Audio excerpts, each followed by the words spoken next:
క్రీస్తు కలుగును గాక. ప్రియమైన దేవుని బిడ్డలారా, దేవుని మహాకృప మనకు ఇస్తే మనం చూడగలిగాం.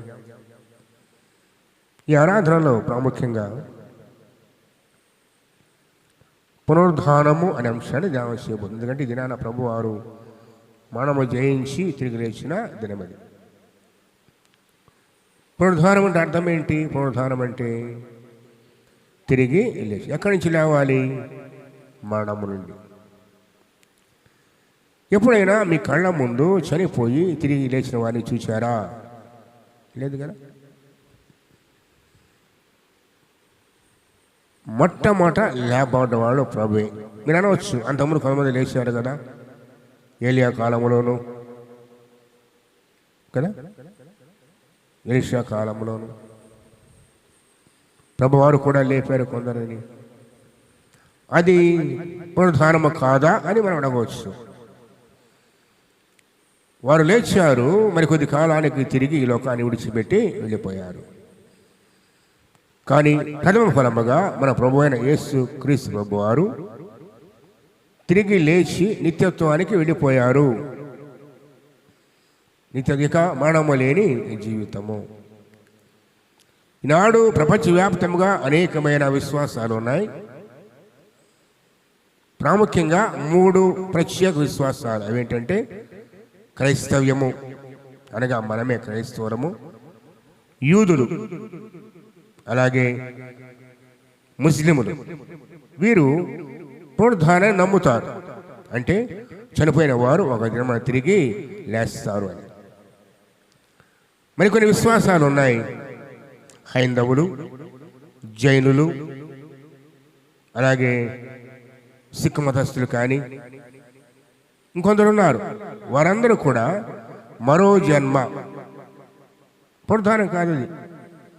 ఒక వ్యక్తి చనిపోతే మరొక జన్మ ఉంది, అలా మంచి కార్యాలు చేసేదాకా, ఊహింపు దాకా జన్మలు తిరిగి పుడతా ఉంటారు అనే విశ్వాసం వారిది. కానీ క్రైస్తవ విశ్వాసానికి, మనము నమ్మిన విశ్వాసానికి మూలం ఏంటంటే ఇది పునరుద్ధానము. యేసు క్రీస్తు ప్రభువారు మరణము జయించి తిరిగి లేచిన పిదప అదే రీతిగా ఆయన విశ్వసించే మనము కూడా తిరిగి లేస్తాము అనే ఆ నిరీక్షణ ప్రభువారు మనకు ఇచ్చారు. ఈ 1 కొరింథీ పత్రిక మనం చూసినట్లయితే ఆదిమ కాలంలోనే కొందరు అబద్ధ బోధకులు బయలుదేరారు. మరి ఏమంటున్నారంటే పునరుద్ధానము లేదిక అని మాట్లాడుతూ ఉన్నారు. అటు వారిని గద్దిస్తూ సరిచేస్తూ పౌలు గారు ఈ పత్రిక రాశారు. చూడండి, 1వ వచనం చూసినట్లయితే 1వ వచనం చూద్దాం. 15:1 మరియు సహోదరులారా, నేను మీకు ప్రకటించిన సువార్తను మీకు తెలియపరచుచున్నాను. సువార్త అంటే ఏంటి? మంచి వార్త. సువార్త ప్రణబడుతుంది. ఏటా సువార్త? ఇదిగో యేసు క్రీస్తు ప్రభువు వారు నీ కొరకు నా కొరకు చనిపోయి సమాధి చేయబడి తిరిగి లేచాడు అన్నదే స్వార్థ. అందుకే పౌలు గారు అంటూ ఉన్నారు, సహోదరులారా, నేను మీకు ప్రకటించిన స్వార్థ మీకు తెలియపరుస్తున్నాను, మీరు దానిని అంగీకరించి తిరిగి. ఏమంగీకరించారు? ప్రభు ఈ లోకంలో జీవించాడు, జన్మించాడు, అలాగే మరణమయ్యాడు, సమాధి చేయబడ్డాడు, తిరిగి లేచాడని విశ్వసించారు. అయితే మరికొందరైతే చూడదేతో 3వ వచనము, నాకు ఇవ్వబడిన ఉపదేశమును మొదట మీకు అప్పగించితిని. అదేమనగా లేఖనముల ప్రకారము క్రీస్తు మన పాపం నిమిత్తము మృతి పొందెను, సమాధి చేయబడెను, లేఖనముల ప్రకారము 3వ దినమున లేపబడెను. ఇదే స్వార్థ. దీనికి మించి ఏం చెప్పినా స్వార్థ కానే కాదు. సంఘాల్లో బోధ అది వేరు. అది ఎవరంటే రక్షణ పొందిన వారికి, సువార్తను అంగీకరించిన మనకు బలపడటానికి బైబిల్ నుండి చెప్పబడే వాక్య భాగాలు. అసలు సువార్త అంటే ఇది. లేఖన ప్రకారము క్రీస్తు మన పాపం నిమిత్తము మృతి పొందాడు, సమాధి చేయబడ్డాడు, లేఖన ప్రకారము 3వ దినమున లేచాడు. అంతేకాదు ఆయన కెఫాకును తర్వాత 12 కనబడాను. ఆవిడ పిమ్మట 500కు ఎక్కువైన సోదరులకు ఒక్క సమయం ముందే కనబడాను. వీరిలో అనేకులు ఇప్పటి వరకు నిలిచి ఉన్నారు, కొందరు నిద్రించి. తర్వాత యాకోబునకును ఆవిడ తర్వాత అపొస్తలులందరికీ కనబడాను. 40 దినాలు ప్రభువారు తిరిగి లేచిన తరువాత అనేకులకు తను ప్రత్యక్షం చేసుకున్నాడు. చనిపోయిన రోజే శిష్యులకు అదే రీతిగా అమ్మాయి మార్గం వెళ్ళే వారికి కనిపించాడు ఆయన. అయితే అంటాడు చూడదు. అయితే తర్వాత అందరికీ కడపట, అంటే కడపట అంటే ఏంటి? చివరి. కడపట అంటే ఆఖరుగా. కడపట ఆ కాలమందు పుట్టినట్లున్న నాకును కనబడేను. ఎవరైనా? పౌలు గారు అంటున్నాడు. ఆయన నేను ఎనగాడిన అపస్సులో అందరూ తక్కువ వాడను, దేవుడి సంగతి నిమిషించినందున నాకు అయోగ్యత లేదు, కానీ ఆయన కృపచేత నాకు తోడై ఉండి నాకు కనిపించాడు. జ్ఞాపం చేస్తున్నాను, ప్రభువారు తిరిగి లేచాడు అంటే నిదర్శనం ఏంటంటే, ప్రాముఖ్యంగా ఈయన జీవితమే. ఒకప్పుడు ఈయన దోషకుడు, హింసకుడు, హానికరుడు, దేవుని సంఘమును హింసించినాడు. అనేకసార్లు అంటాడు, నేను అపస్సుకుంటానికి యోగ్యుడను కాను అంటాడు. అటువంటి వ్యక్తిని దమస్కు మార్గమున ప్రభువు సంధిస్తే ఒక్క క్షణములో మారు పొందడా లేదా? ఓ మాట చెప్పండి, సౌలు మారటానికి ఎన్ని సంవత్సరాలు పట్టాయి? ఒక్క క్షణమే, సంవత్సరాలు కాదు కదా. ప్రభు దర్శించాడు, ఆ దినమే అతని మార్గము జీవితం అన్నీ మార్చబడ్డాయి అంటాడు. అందుకే చూడండి, అందరికీ కనబడ ఆ కాలం ముందు పుట్టినట్టు నాకును కనబడను. ఏనగా నేను అపొస్తలులందరిలో తక్కువ వాడను, దేవుని సంఘమును హింసించినందున అపొస్తలులందరికీ యోగ్యుడను కాను. అలాగే పేతురు గారి జీవితాలు చూద్దాం, శిష్యుల జీవితాలు చూద్దాం. ప్రభువారు శిలువ వేయబడుతూ ఉంటే దక్కున్నవారు, పారిపోయిన వారు, ఎరగనన్నవారు, క్రీస్తు ప్రభువారు ప్రత్యక్షమై వారికి కనబడిన తర్వాత వారికి ఎక్కడ లేని ధైర్యం వచ్చింది. ఎలా వచ్చింది ధైర్యము? సమాధి నుండి తిరిగి లేచిన ప్రభుని వారు కళ్ళారా చూశారు. ఆయన దర్శించాడు వారిని, తాను సైనుగా కనపరుచుకున్నాడు. కాబట్టి ప్రభు జీవించి ఉన్నాడనే ధైర్యం వారికి కలిగింది. ఒకప్పుడైతే దక్కున్నారు, పారిపోయారు, భయపడిపోయారు. ఎప్పుడైతే ప్రభు తిరిగి లేచాడో ఆ సువార్త ప్రకటించడానికి తమ ప్రాణాలు కూడా లెక్క చేయలేదు. ఇదే రుజువులు ప్రభు వారితో లేచారంటానికి. ఆయన పునరుద్ధానుడుగా తిరిగి లేచాడు. అయితే ఈ మన పత్రిక వచ్చినట్టయితే ఓంది పత్రికలో వాక్యం ఉంటుంది. ఇప్పుడు 12వ వచనం చూద్దాం. క్రీస్తు మృతుల్లో నుండి లేపబడి ఉండగా, ప్రకటించబడుచుండగా మీలో కొందరు మృతుల పునరుద్ధానము లేదని ఎట్లు చెప్పుచున్నారు. ఏమన్నాడండి? మృతుల పునరుద్ధానము లేదు. తప్పుడు బోధలు, వాక్యానికి విరుద్ధమైన బోధ. పౌలు గారు అంటున్నారు, మృతుల పునరుద్ధానము లేని ఎడల క్రీస్తు కూడా లేపబడి ఉండలేదు. అర్థమైంది? మృతుల పునరుద్ధానం లేని క్రీస్తు కూడా లేపబడలేదు. మరి క్రీస్తు లేపబడి ఉండని ఎడల మేము చేయ ప్రకటన వ్యర్థం, మీ విశ్వాసము కూడా వ్యర్థమే. క్రైస్తవ జీవితానికి మూలము తెలుసా? ఇదే, ఈ విశ్వాసమే. ప్రభువు తిరిగి లేచాడు. ఏ విశ్వాసములో లేని కేవలం మనకు మాత్రమే సొంతమైన ఈ గొప్ప నిరీక్షణ మృతుల పునరుద్ధానము.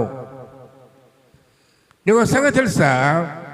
వాక్యం చెబుతుంది, ప్రభు చెబుతూ ఉన్నాడు, చనిపోయిన మనందరం కూడా ఒక దినం తిరిగి లేస్తాము. ప్రభు ఎలా లేచాడో మనం కూడా లేస్తాము. ఆయన వచ్చినప్పుడు మనం లేపుతాడు, యుగ యుగాలు దేవునితో జీవిస్తాం. ఇదే పునరుద్ధానం. ఒకవేళ ప్రభు లేవలేదని నమ్మితే నువ్వు కూడా లేపడం. క్రీస్తు తిరిగి లేచాడని విశ్వసించిన వారికే, సువార్త అంగీకరించిన వారికే ప్రభు ఇచ్చిన ఈ శ్రేష్టమైన వరము. దశపత్రిక తీయడదేతో 4వ అధ్యాయంలో, సహోదరులారా నిశ్చయితన వలె మీరు దుఃఖము నిమిత్తము మీకు తినడం మాకు ఇష్టం లేదు. ఇక్కడ చూడండి జాగ్రత్తగా, యేసు మృతి పొంది తిరిగి లేచినని మనము ఎవరండి? ఎవరు? యేసు మృతి పొంది తిరిగి లేచినని మనము నమ్మిన యెడల అదే ప్రకారం, అనగా ఈ రీతిగా ప్రభువు లేపబడ్డాడు, ఆ ప్రకారమే యేసునందు నిద్రించిన వారు ఎక్కడ? యేసు. అనగా ఈ విశ్వాసంతో ఈ స్వార్థ అంగీకరించి నిద్రించిన వారు దేవుడు ఆయనతో కూడా వెంటబెట్టుకొని చాలు. అందుకే క్రైస్తవ విశ్వాసానికి మూలం ఏమిటనగా పునరుద్ధానము. అంటాడు చూడదైతే 14వ వచనము, 13, 14 మృతుల పునరుద్ధానం లేని యెడల క్రీస్తు కూడా లేపబడి ఉండలేదు, మరియు క్రీస్తు లేపబడి ఉండని యెడల మేము చే ప్రాణ వ్యర్థమే, విశ్వాసం వ్యర్థమే. దేవుడు క్రీస్తును లేపిననియు ఆయన గురించి మేము సాక్ష్యము చెప్పుకున్నాము కదా. మృతులు లేపబడిన యెడల దేవుడు ఆయన లేపలేదు కనుక మేము దేవుని విషయమై అబద్ధ సాక్షులుగా అగపడుచున్నాము. మృతులు లేపబడకపోతే క్రీస్తు కూడా లేపబడలేదు. క్రీస్తు లేపబడిన యెడల మీ విశ్వాసం వ్యర్థమే, మీరింకను మీ పాపములలోనే ఉన్నారు. యేసు క్రీస్తు ప్రభువారి శ్రమడం మాత్రమే కాదు, ఆయన తిరిగి లేచడం ద్వారానే మన పాపములు విడుదల పొంది నిత్యత్వానికి మన వారసులమయ్యామని తేటగా వాక్యం అందజేస్తుంది. 20వ వచనము, ఇప్పుడైతే నిద్రించిన వారిలో ప్రథమ ఫలముగా క్రీస్తు మృతుల్లోంచి లేపబడి ఉన్నాడు. ప్రథమ ఫలం ఎవరు? క్రీస్తు. 23 ప్రతివాడు 22, 23 ఆదామునందు అందరూ ఎలాగో మృతి పొందుతున్నారో క్రీస్తునందు అందరూ వెతకబడదు. ప్రతివాడు తన వరుసలోనే ప్రథమ ఫలము క్రీస్తు, తర్వాత క్రీస్తు వచ్చినప్పుడు ఆయన వారు. ఎవరు వారు? ఆయన వారు. ఎవరైన వారు? ఇదిగో సువార్తను అంగీకరించిన వారు. అయితే కొంచెం ముందుకు వెళితే ఈ అధ్యాయంలో కొద్ది మాట గుర్తు చేసుకొని చూడండి.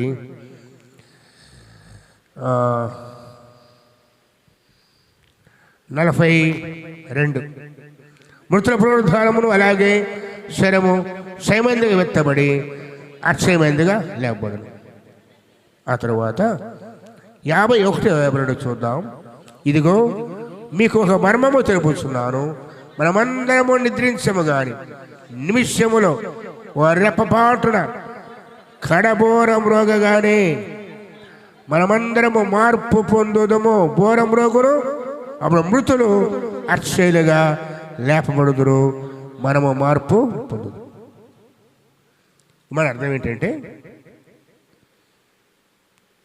ఈ మధ్య త్రవ్వకాలు చేస్తూ ఉంటారు కదా, తవ్వితే సమాధి అయ్యేటప్పుడు ఏం కనపడతాయి? అక్కడ ఎముకలు కనపడతాయి. అంటే ఎప్పుడో చనిపోయేవారు ఎముకలు. మరి ప్రభు వచ్చినప్పుడు వారిని ఎలా లేపుతాడు? అక్షయులుగా లేపుతాడు, కడబలం రోగాన్ని. మనది మనైపోవాలి, ఆత్మ దేవుని దగ్గరికి పోతుంది. క్రీస్తు ప్రభువారు వచ్చినప్పుడు ఇదిగో అందరూ లేపబడాలి.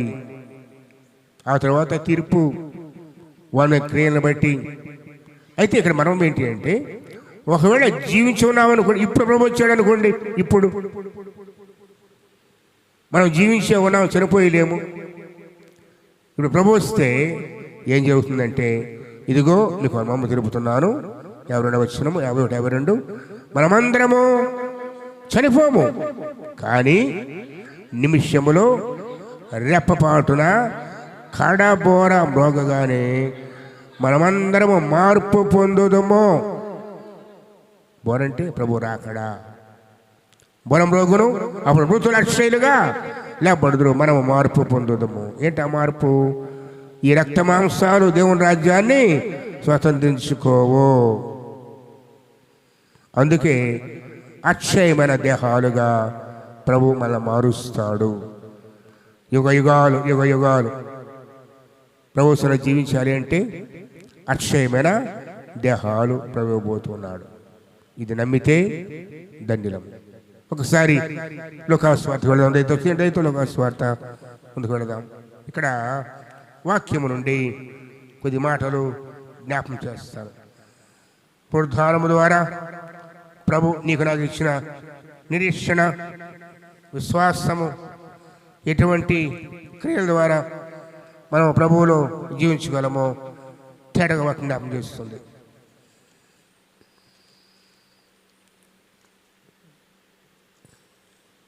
మత్తయి సువార్త దర్శనం. మత్తయి సువార్త కలిగినదేతో మత్తయి సువార్త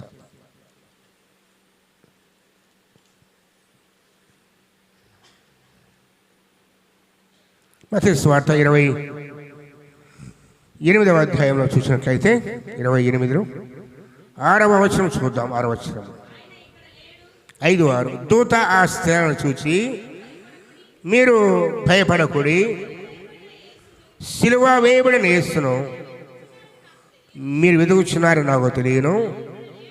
ఆయన ఇక్కడ లేడు, తాను చెప్పినట్లే ఆయన లేచి ఉన్నాడు. చాలు, ఆయన చెప్పినట్లే ఆయన లేచి ఉన్నాడు. నాకు జ్ఞాపకం చేశాను, స్వార్థ కేంద్రం ఏంటి? పునరుద్ధానము. స్వార్థకు మూలము పునరుద్ధానమే. అయితే ఈ పునరుద్ధానము ద్వారా, యేసు క్రీస్తు ప్రభువారి పునరుద్ధానము ద్వారా ఒక విశ్వాసికి వచ్చిన దీవెనలు, ఆత్మ సంబంధం దీవెనలు ఏం పొందుకున్నాం మనం? ఏమనొచ్చేమో ఎప్పుడో 2 సంవత్సరాలుగా ప్రభు లేచాడండి, దానివల్ల నీకు ఇప్పుడు ఉపయోగం ఏంటి? వాక్యం తన జ్ఞాపకం చేస్తున్న మొట్టమొదటిగా రోమపత్రిక 1వ అధ్యాయము 4వ వచనం చూద్దాం. రోమ 1:1-7 దాకా 1:2-7 దాకా ఉంటుంది. యేసుక్రీస్తు దాసుడును అపొస్తలుడుకు పిలువబడిన వాడును, దేవుని స్వార్థ నిమిత్తము నైనా పౌలు రోమాలో ఉన్న దేవుని ప్రియులందరికీ, అనగా పరిశుద్ధులుగా ఉండుటకు పిలువబడిన వారికి అందరికీ రాయినది.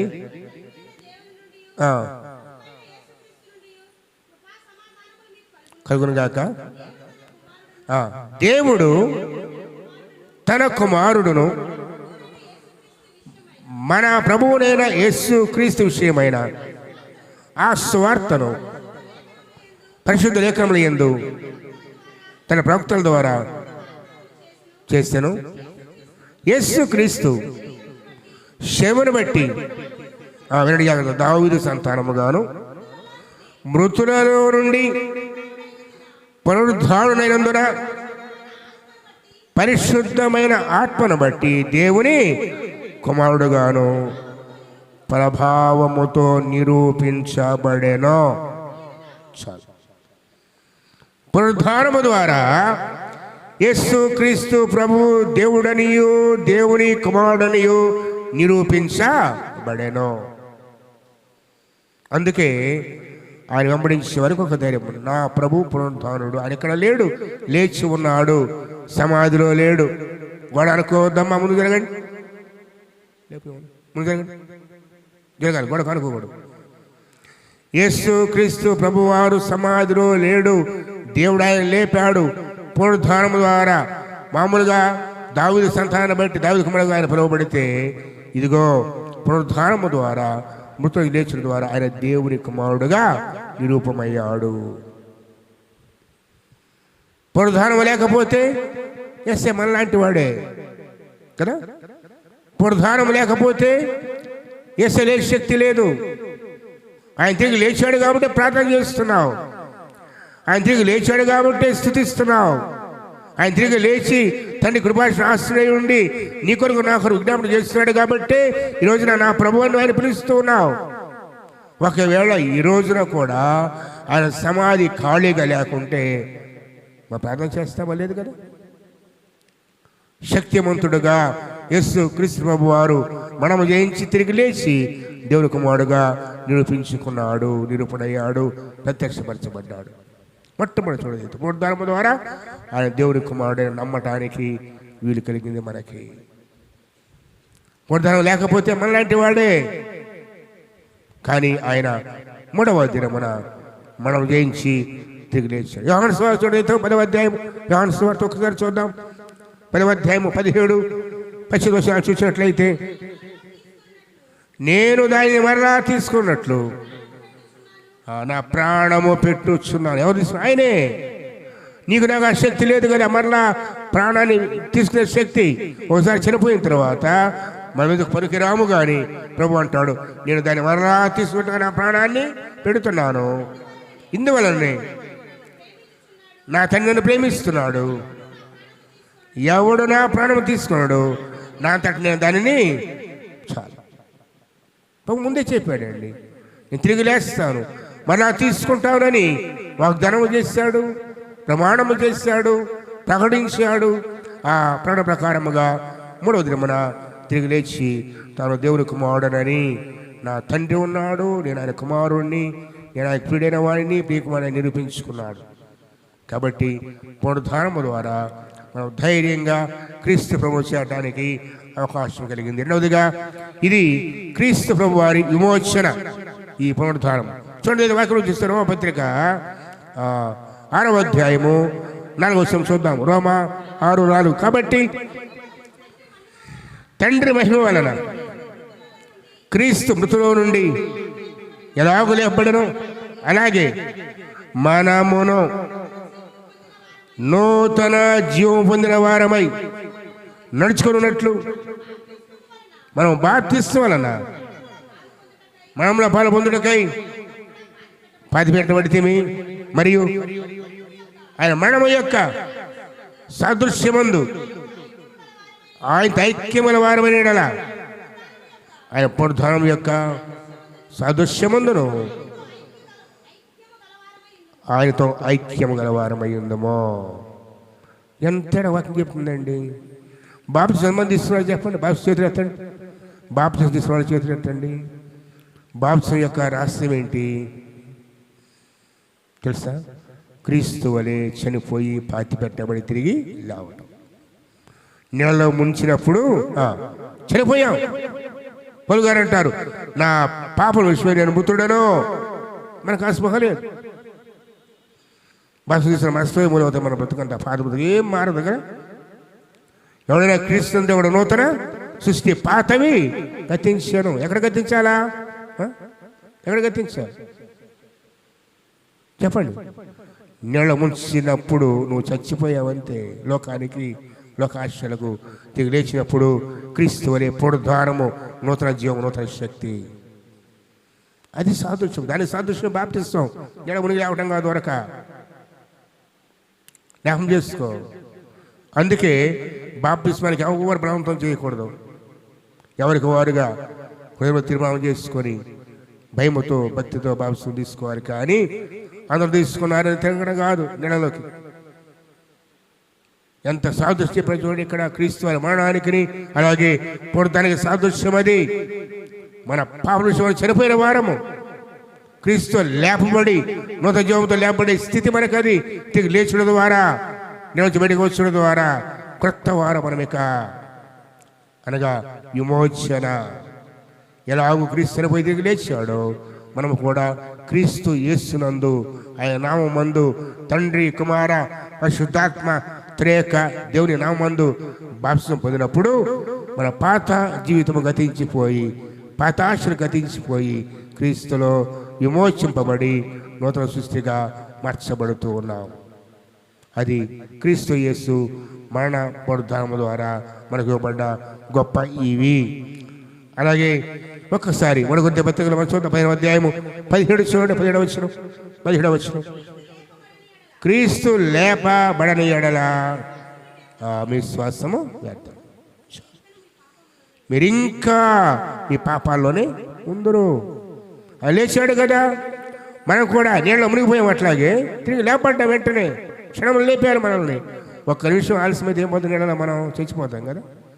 అలా ముంచి లేపడం ద్వారా ఆయన తిరిగి లేచాడని ప్రకటిస్తూ, ఇక మన పాపంలో ఆయన క్షమించాడని నూతన సృష్టిగా మార్చబట్టం. ఇది విశ్వాసకి క్రీస్తు యేసు పునరుద్ధానం ద్వారా ప్రవహించిన శ్రేష్టమైన వాగ్దానం. అందుకే బాప్తిస్మ పొందమని అందుకే ప్రభు చెప్పాడు. మత్తయి సువార్త 8 చూసినట్లయితే ఆయన వెళ్ళిపోతూ చెప్పిన చివరి ఆజ్ఞ ఏంటి చూడదైతే చివరి మాట. మత్తయి సువార్త 8 ఆ చివరి మాట చూడదైతే ప్రభు ఏమంటాడు, నాకు కాబట్టి మీరు వెళ్ళే సంస్థలను శిష్యులుగా చేయుడి, తండ్రి యొక్కయు కుమారుని యొక్కయు నామములోనికి వారికి బాప్తిసం ఇచ్చచ్చు. అంటే బాప్తిసం అంటే ఏంటి? ఇదే క్రీస్తు వారి మరణ పునరుద్ధానముల వారి పాలివారుగా చేయండి. అలాగే నేను మీకు ఏ సంగతులు ఆజ్ఞాపించుతానో వాటన్నిటినీ లేకుండా వారికి బోధించుడి. క్రీస్తు వారు తిరిగి లేచిన తర్వాత బాప్తిసం అర్థం మారిపోయింది. యోహాను ఇచ్చాడు, అది పాపక్షమణ నిమిత్తమే. కానీ క్రీస్తు వారు ఇచ్చే బాప్తిస్మము నిత్య జీవార్థమైన బాప్తిస్మం. గమనించండి, నిత్య జీవార్థమైన బాప్తిస్మం. కాబట్టి క్రీస్తు ప్రభువు తిరిగి లేచడం ద్వారా మనకు విమోచన, మన పాపం నుంచి విమోచన, పరిశుద్ధపరచబడి ఆయన సొత్తుగా చేయబడుతున్నాం. మూడవదిగా చూడడంతో ఇది లేఖనాలు నిరూపిస్తూ ఉంది. కీర్తన 16:10 చూడడంతో కీర్తన 16:10 కీర్తన గ్రంథము 16వ అధ్యాయము 10వ వచనం చూద్దాం దయతో. కీర్తన 16:10 ఎందుకనగా నీవు నా ఆత్మను పాతాళములో విడిచిపెట్టవు, నీ పరిశుద్ధుని కుళ్ళు పట్టనీయవు. దావీదుతో ప్రభుత్వ వాగ్దానము, దావీదు ద్వారా క్రీస్తు ప్రభువు గురించిన ప్రవచనం ఇది. దావీదు చనిపోయాడు కదా, కుళ్ళు పట్టాడా లేదా? ఆయన సమాధి నేటికి కూడా ఉంది. కానీ ఎవరి గురించి చెప్తున్నాడు? ఇది ప్రభు గురించి. లేఖనముల నెరవేర్పు మనం చూసాం. గుడ్ ఫ్రైడే రోజున ప్రతిదీ లేఖనముల నెరవేర్పే. ప్రభు వారి జీవితం, ఆయన పుట్టుక, ఆయన జీవితము, ఆయన బోధనలు, ఆయన సూచనలు, అద్భుతములు, ప్రార్థన అన్ని లేఖనముల నెరవేర్పు. ఆయన శిలువ మీద కూడాను లేఖనములుగా దప్పికొంచున్నారు పలికాడు ఆయన, సమాప్తమైన పలికాడు ఆయన. ఇప్పుడు తిరిగి లేచిన కూడా లేఖనం నెరవేర్పు. దావీదు ద్వారా ప్రభు చెప్పాడు, నీ పరిశుద్ధిని కుళ్ళు పట్ట పాతాళములో విడిచిపెట్టవు. అందుకే ప్రభు ఆయన లేపాడు. అలాగే లోకాసు వార్త 24వ అధ్యాయము 44 నుంచి 47 చూడలేదు. 44 నుంచి 47 లోక 24. అంతటా ఆయన మోషే ధర్మశాస్త్రములోను, ప్రవక్తల గ్రంథముల్లోను, కీర్తనలోను తన్ను గూర్చి రాయబడినవన్నీ ఉండినప్పుడు నెరవేరినవి చెప్పాను.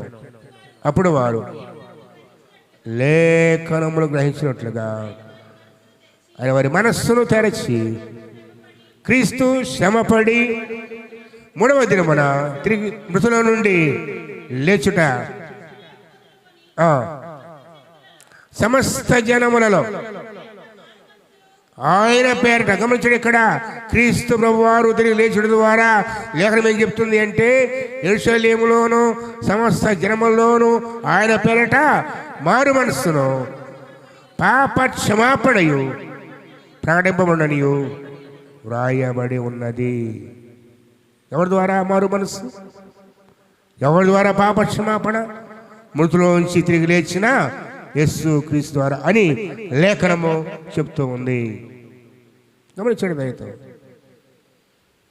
సేవకులంగా మేము కేవలం మిమ్మల్ని ప్రభు దగ్గర తీసుకొస్తామంటే సత్యం బోధిస్తాం. కానీ మరో మనసు పాపక్షమాపణ వచ్చేది ప్రభువే, ఆయన ద్వారానే. ఎందుకంటే మనం జయించి లేచిన వాడు ఆయన ఒక్కడే, ఆయన మాత్రమే.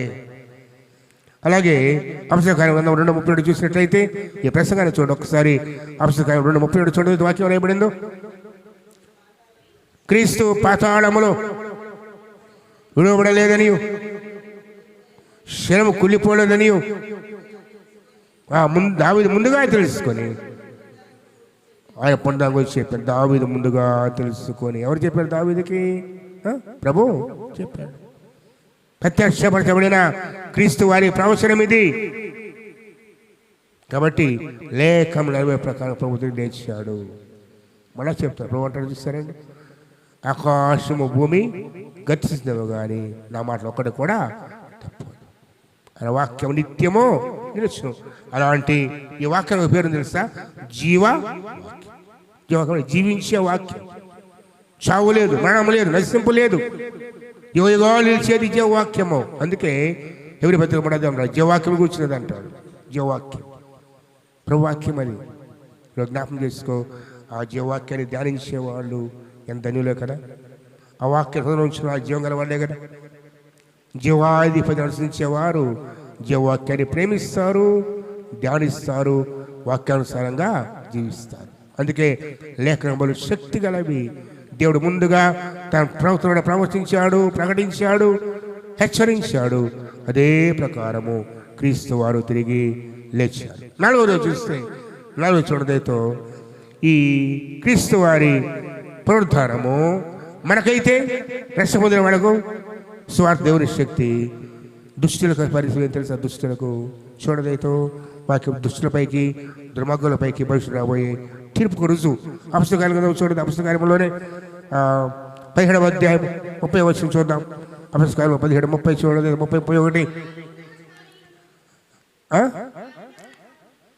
అపస్తకాలంలో 17:30-31 ఆ జ్ఞాన కాలములను దేవుడు చూచి చూడనట్టు ఎప్పుడు, ఇప్పుడు కాదు,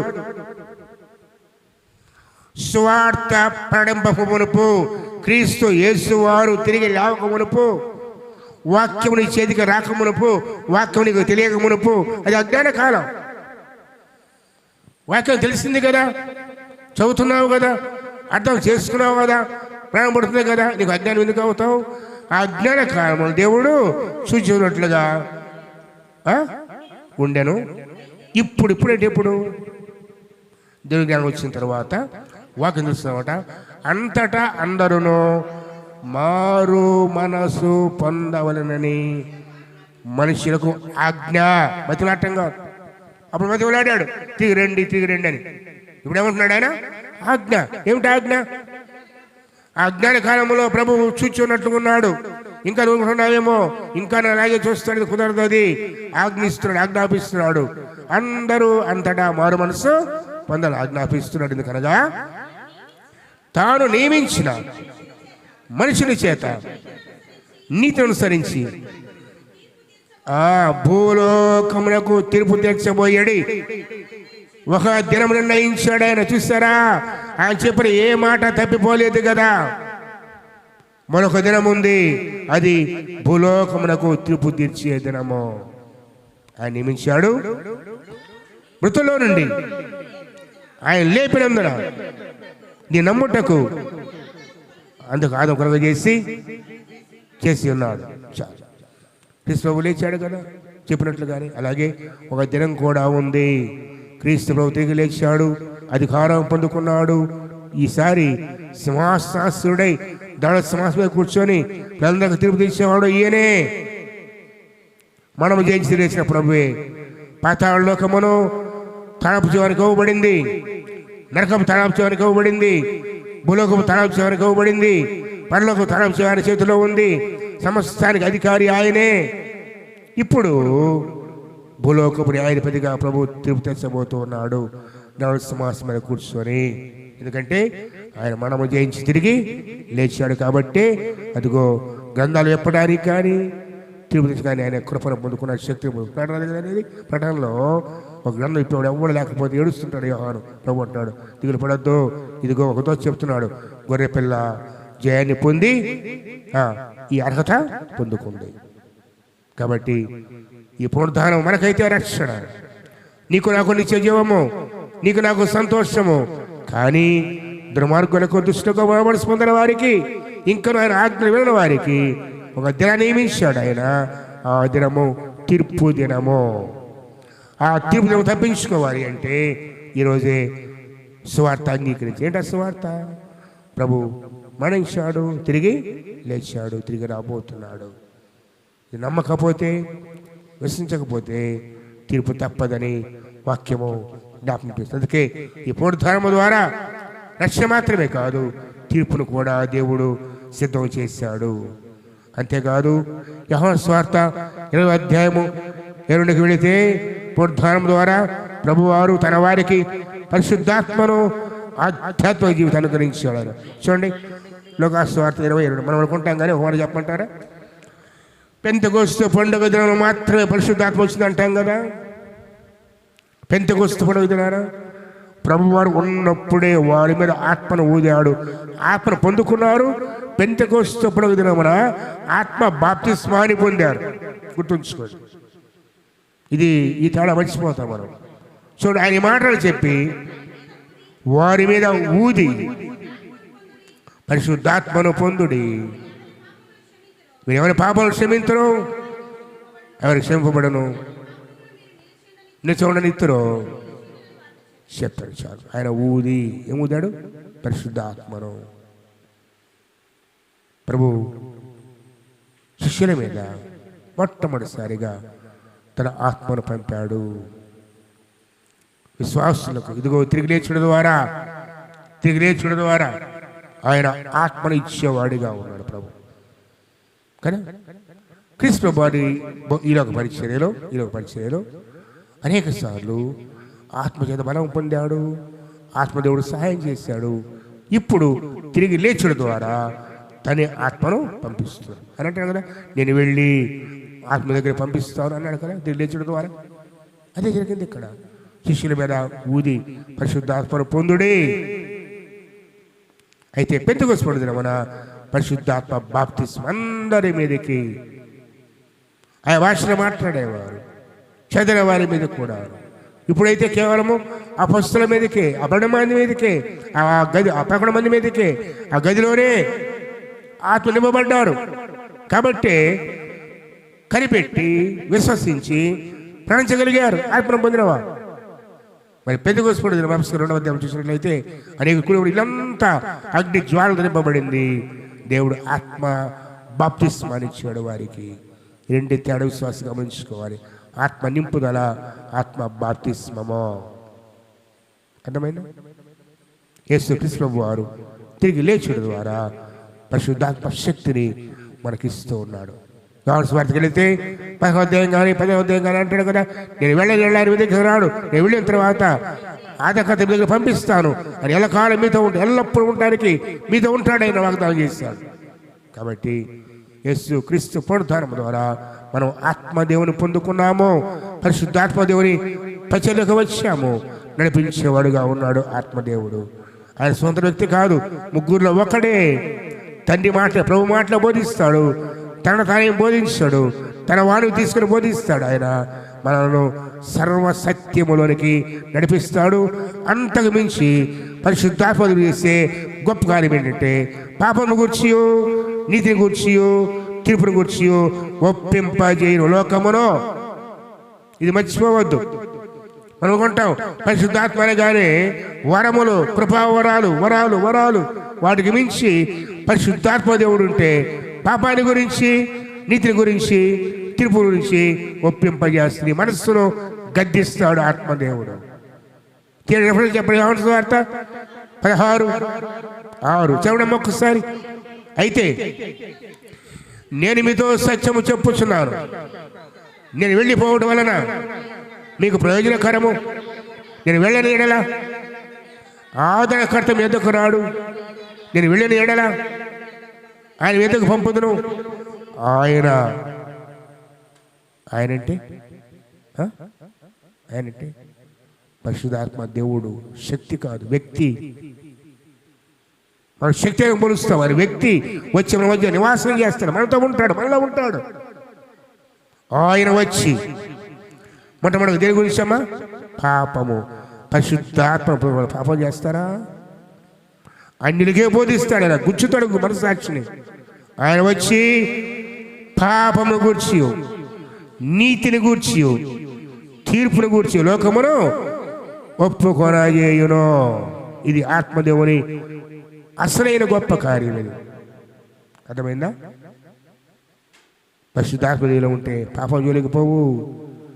పరిశుద్ధాత్మ నింపబడితే నీతి. ఎవరా నీతి? దేవుని నీతి క్రీస్తు ప్రభువారు.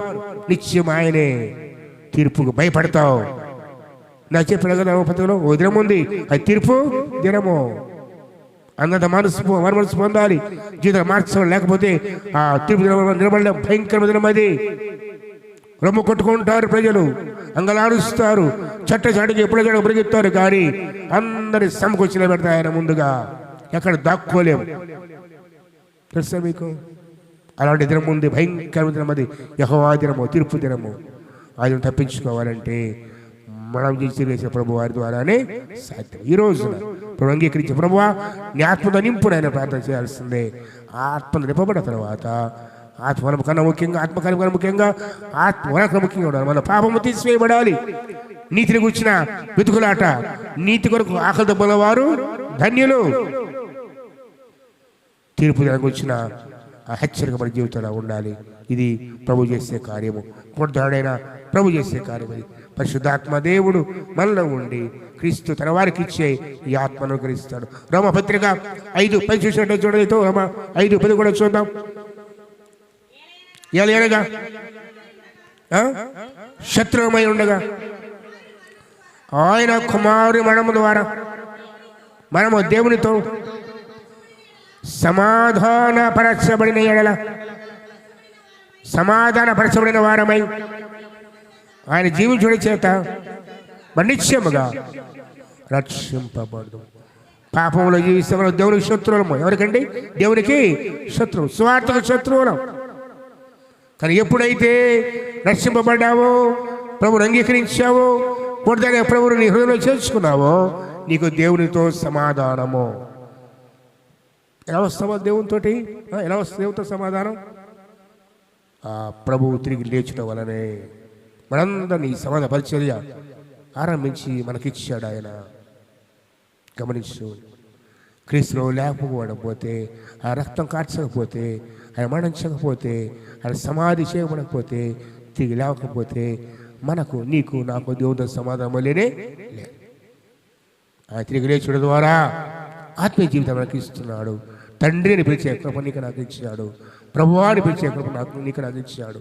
ఆయనతో నడిచే కృప నీకు నాకు ఇచ్చాడు. అందుకే పునరుద్ధానము విశ్వాసకి అంత విలువైంది. అంతేగా తీసేయద్దు. వేసుకోవడం అనుకోవడం కాదు, మళ్ళీ గుర్చుకోవడం, భోజనాలు పెట్టుకోవడం కాదు. అసలు మార్పు హృదయంలో రావాలి. ఆయన ఎందుకు లేచాడో, ఆయన లేచడం ద్వారా నీకు నాకు ఏమి ఇచ్చాడో తెలుసుకోకపోతే అంత వ్యర్థమే. కాబట్టి ఈరోజు జ్ఞాపకం చేస్తున్నాను, ఇన్ని శ్రేష్టమైన ఈవులు నీకు నాకు ఇచ్చి ఉంటే అవన్నీ ప్రక్కన పెట్టి ఏం చేస్తున్నాం మనం కదా? క్రీస్తు తిరిగి లేచడం ద్వారా ఇన్ని గొప్ప ఈవులు నీకు నాకు ఇచ్చాడు. అలాగే ఇంకొక మాట చూద్దాం. మరొకటి పత్రిక 15:40 చూడండి. మరొకటి 15:40 చూడలేదు. ఇందు విషయమై మొదటి మనుష్యుడు జీవించే ప్రాణాయాన్ని రాయబడినది. కడపటి ఆదాము అనగా ఎవరైనా యేసు క్రీస్తు ప్రభు జీవింపజేయు ఆత్మయ్య ఉన్నాడు. ఆత్మ సంబంధమైన మన కలిగినది కాదు, మన కలిగింది క్రీస్తు ప్రభు వారు జీవింపజేసేవాడు ఈ పరిశుద్ధాత్మ ద్వారా అని వాక్యం ఉంటుంది. కొంచెం ముందుకు వెళితే చూడండి, మాట యేసు ప్రభు వారు తిరిగి లేచడం ద్వారా మనకు గొప్ప యోగ్యత అంటే, ఇప్పుడు ఆయన తిరిగి లేచి తండ్రి కృపాశను ఆశనై ఉండి నీ కొరకు నా కొరకు విజ్ఞాపన చేస్తుంది. హెబ్రీ పత్రిక 7వ అధ్యాయము చూడండి, 23 చూద్దాం. హెబ్రీ 7:23 చూడండి ఒకసారి. మరియు చూడమ్మా, మన పొందుడి చేత ఉండ సాధ్యము కానందున ఈయన నిరంతరము ఉన్నవాడు. ఎలా ఉన్నాడు? చావును గెలిచి లేచాడు కదా, పునరుద్ధరణయ్యాడు కదా, నిరంతరం ఉన్నవాడు కనుక ఎటువంటి యాజకత్వం ఇది? మార్పు లేని. అహరోను ఉన్నాడు, 40 ఏళ్ళే చనిపోయాడు, తన కుమారుడు వచ్చాడు. అతను చనిపోయాడు, తన కుమారుడు వచ్చాడు, యాజకత్వం మారింది. కానీ క్రొత్త నిబంధనలో క్రీస్తు ప్రభువు యాజకత్వం మార్పు ఎందుకంటే నిరంతరము జీవించేవాడు. చదవమా, ఈయన తన ద్వారా ఎవరి ద్వారా? నేనే మార్గం అని చెప్పాడు కదా. తన ద్వారా దేవుడి యొద్దకు వాడి పక్షమున విజ్ఞాపనము చేయుటకు నిరంతరము జీవిస్తున్నాడు. తన ద్వారా ఎవరి కోసం ప్రార్థన చేస్తాడు ఆయన? చెప్పండి. క్రీస్తు ప్రభువు ద్వారా దేవుని దగ్గరికి వచ్చేవాడు. సేవల ద్వారా కాదు, లేదు సంఘాల ద్వారా కాదు, సంఘాలని గతించిపోయాయే, సేవకులు గతించిపోయేవాళ్ళే. నిరంతరం నుంచేది ఎవరండి? ప్రభు అయినా యేసుక్రీస్తు. అందుకే ఆయన ద్వారానే తన దగ్గరికి పోవాలి. మనం గర్వపడతాం, ప్రాణ సంఘం ప్రాణ సేవకుడు పనికిరావు, అందరూ మొత్తం కలిసిపోయేవాళ్ళమే. ఎంతో జీవించేవాడు ఎవరు? ప్రభు అయినా ఆయన ద్వారా ఎక్కడ పోవాలి? తండ్రి దగ్గరికి. ప్రభు అంటున్నాడు, క్రీస్తు ద్వారా దేవుని దగ్గరికి వెళ్ళే వారికి ఆయన విజ్ఞాపన చేస్తున్నాడు. ఇంకా చదవమ్మా. జీవించినాడు కనుక వారిని సంపూర్ణంగా రక్షించడానికి శక్తి గలవాడు, పవిత్రుడును, నిర్దోషియు, నిష్కమర్షుడును, పాపుల్లో చేరక ప్రత్యేకము ఉన్నవాడును, ఆకాశమున కంటే మిక్కిలి హెచ్చైన వాడు నైనా ఇటు ప్రధాన యాజకుడు మనకు సరిపోయినవాడా. ధర్మశాస్త్రము బయలుగల మనుషులను నియమించిన గాని వచ్చిన వాక్యము నిరంతరము సంపూర్ణ సిద్ధి పొందిన కుమారుని నియమించను గనుక ఈయన మన ప్రధాన యాజకుల వలె మొదట, తరువాత అవసరం లేదు కాడు, తన్ను తాను అర్పించుకున్నప్పుడు ఒక్కసారి ఈ పని చేసి ముగించాను. వేద యాజకులైతే ముందుగా వాళ్ళ కోసం బలర్పించుకోవాలి, ప్రభు క్షమించాలి, సరిచేయబడాలి, ఆ తర్వాత ఇతర కోసం బలి ఇవ్వాలి. ఈయన అలా కాదు, తన్ను తాను ఒక్కసారి బలిగా అర్పించుకోనేను. అందుకే మనకు చాలిన ప్రధాన యాజకుడు ఇంకెవరూ లేదు. ఆయన ద్వారా ప్రభు దగ్గర వెళ్ళేవారు, తన దగ్గర వెళ్ళేవారికి విజ్ఞాపన చేసేవాడు, రక్షించేవాడు ప్రభు ఒక్కడే. ఇది పునరుద్ధానం ద్వారా దేవుడు నీకు నాకు ఇచ్చిన గొప్ప ఇవి. ఏ సమస్య వచ్చినా ఇప్పుడు ఎవరి దగ్గరికి వెళ్ళాలి? యేసయ్య దగ్గరికి. ఎందుకంటే ఆయన మరణాన్ని జయించి లేచి నిరంతరము జీవిస్తున్నాడు కాబట్టి ఆయన ద్వారా ప్రభువా నీ ద్వారానే ప్రభు అన్నందుకే నేనే మార్గమును సత్యమును నా ద్వారా తప్ప ఎవ్వడు మధ్యవర్తి ఒక్కడే దేవుడు మన ప్రభు అయినా యేసుక్రీస్తు. అలాగే చివరి గంటలు చూడదైతో హోమం జ్ఞాపకం చేస్తాను.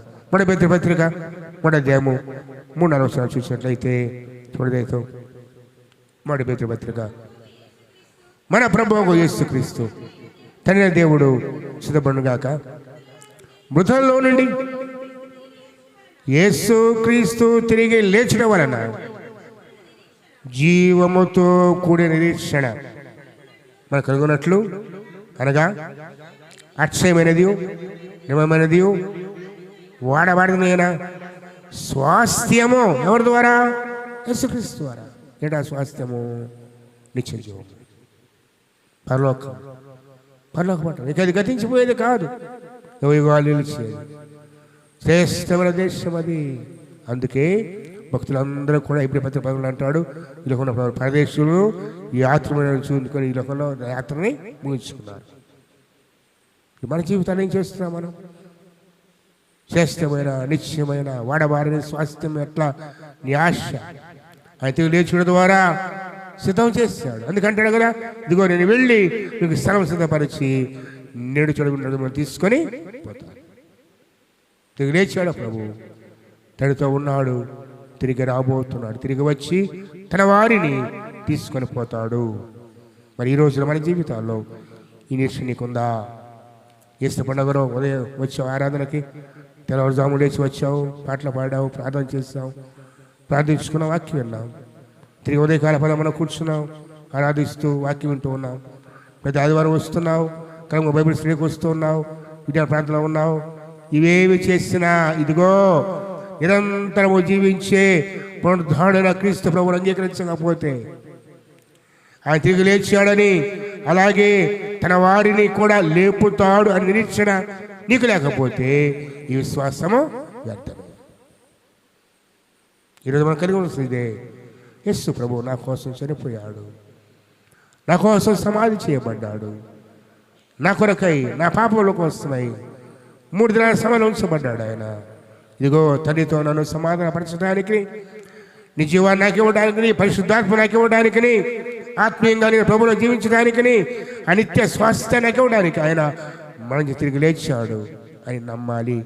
నమ్మిన వారి రక్షణ పొందుతారు. అజ్ఞాన కాలంలో దేవుడు చూచున్నట్టు ఉన్నాడు, కానీ ఇప్పుడైతే అందరికి వాక్యం ఇచ్చాడు. దేవుడు నింపడ్డాము. ఎవరు కూడా తొట్టిన పడని ఏమీ లేదు. బాప్తిస్మం ద్వారా ప్రభువును అంగీకరించే నీవు అందుకు తగ్గట్లుగా జీవించాలి. పాపం చచ్చిపోవాలి. క్రీస్తు సిలువ వేయబడాలి. మన పాత జీవితం ఉన్నత జీవితము సమాధి చేయబడాలి. క్రీస్తులో నూతన ఎదగాలి. ఇప్పుడు చివరిగా కొద్ది మనం ముగిస్తాను. చూడదైతే మత్తయి స్వార్థ వెళితే ఈ మత్తయి స్వార్థలో ఆ దినమున ప్రభువారు మొట్టమొదటిగా ఎవరు కనిపించారు? విశ్రాంతి చూడు ఎవరు కనిపించాడు? మగ్దలేనే మరియకు కనిపించాడు. తర్వాత మార్కు స్వార్థ వెళ్ళదైతే మార్కు స్వార్థ ఒక మాట జ్ఞాపకం చేస్తాను. మార్కు స్వార్థలో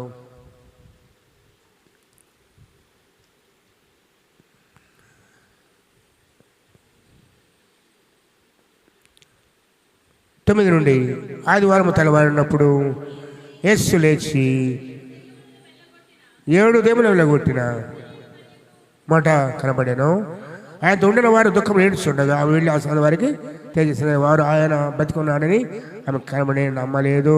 వారు విని నమ్మకపోయారు. ఆ తర్వాత వారిలో 2 పల్లెటూరికి పోవచ్చుండగా నడిచి వెళ్ళిపోతుండగా ఆయన మారు రూపం కలవారి ప్రత్యక్షమయ్యారు.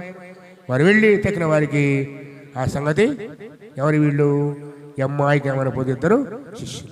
ఇప్పుడు లోకాలో ఎవరు కూడా చూడలేదు. లోక స్వార్థ ఎవరు వారు ఎవరెవరు కనిపించాడో లోక స్వార్థ మనం చూద్దాం. లోక స్వార్థ 24వ అధ్యాయం 8వ ముందుగా 8వ వచనం. అప్పుడు వారు ఆయన మాట జ్ఞాపకం చేసుకొని సమాజంలో తిరిగి వెళ్ళి సంగతులన్నీ 11 శిష్యులకు తగిన వారందరికీ తెలియజేసిరి. ఈ సంగతులు అపొస్తలులు చెప్పిన వారి వలనగా మొదలైన మరియు యోహన్నయు యాకోబు తగిన మరియు మధ్య ఇతర స్త్రీలు. అయితే వారి మాటలు వీరి దృష్టికి వెర్రి మాటలుగా కనబడెను. ఎవరికి? శిష్యులకు. ఎలా కనిపించాయంట? వెర్రి మాటలు.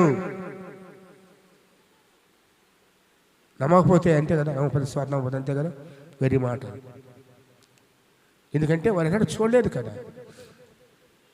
ప్రభు 3వ దినాన్ని తెలియజేశారని మనం జ్ఞాపకం చేస్తాను.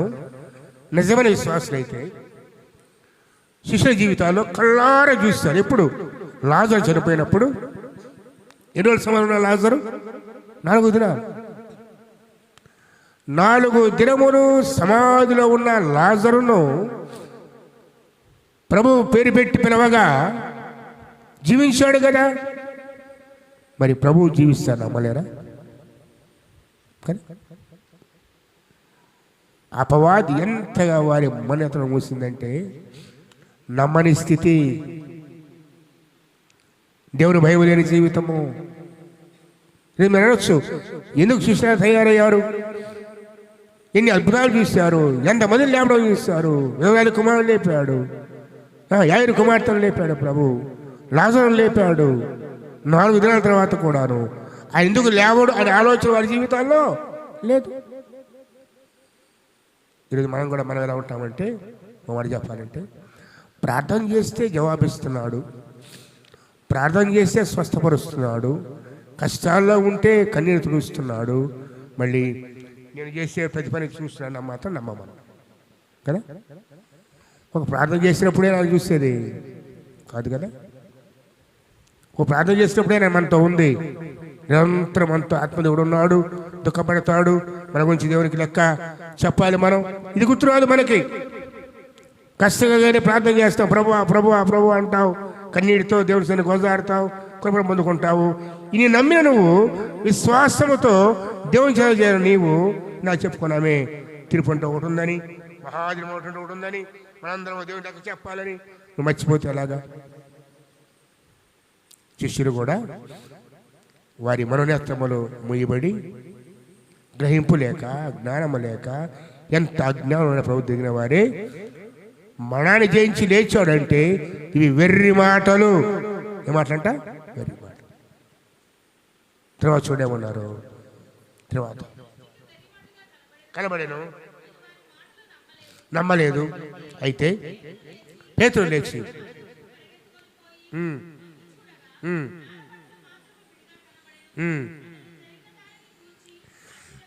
ఇంటికి వెళ్ళాడు. అంతే. ఇక అమ్మాయి ప్రేమలో చూస్తాం. ఇద్దరు ఆ గ్రామం వెళుతూ ఉంటారు. అమ్మాయి గ్రామానికి 29వ వచనం. వారు సాయంకాలం కావచ్చినది, పొద్దుగుంకినది, మాతో కూడా ఉండమని చెప్పి ఆయన బలవంతం చేసి కనుక వారితో ఉండగా లోపలికి వెళ్ళాడు.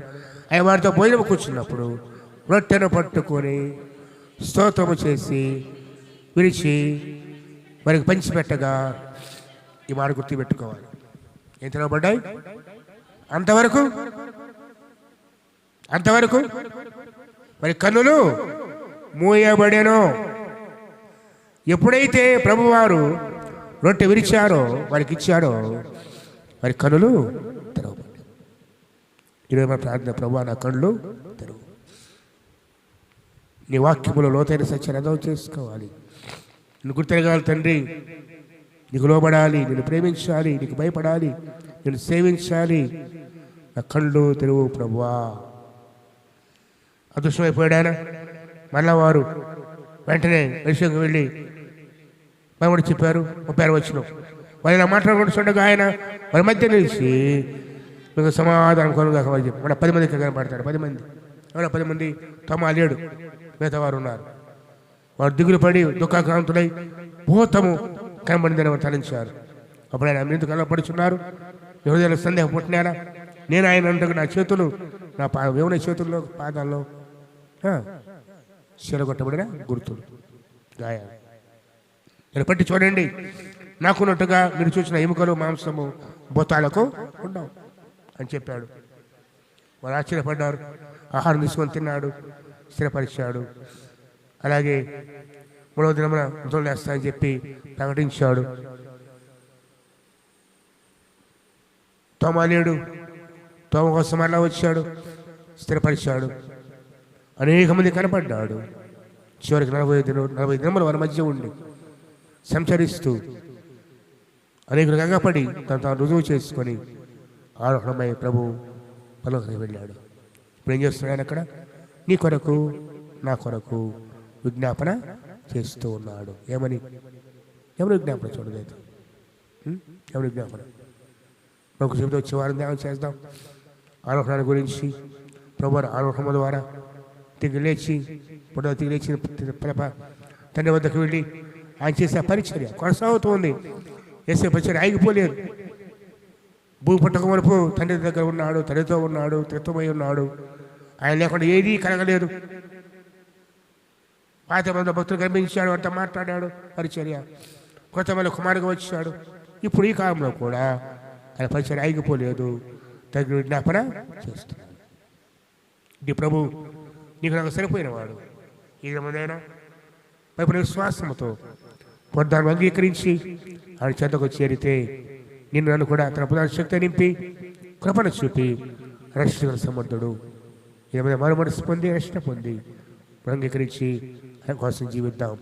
అటు కృప పరిశుద్ధాత్మ దేవుడు నీకు నాకు దయచేయడు కాక. మొక్కరిద్దాం. రాజేశ్వర కూడా మొక్కరించండి. మన కోసమై ప్రార్థించేద్దాం.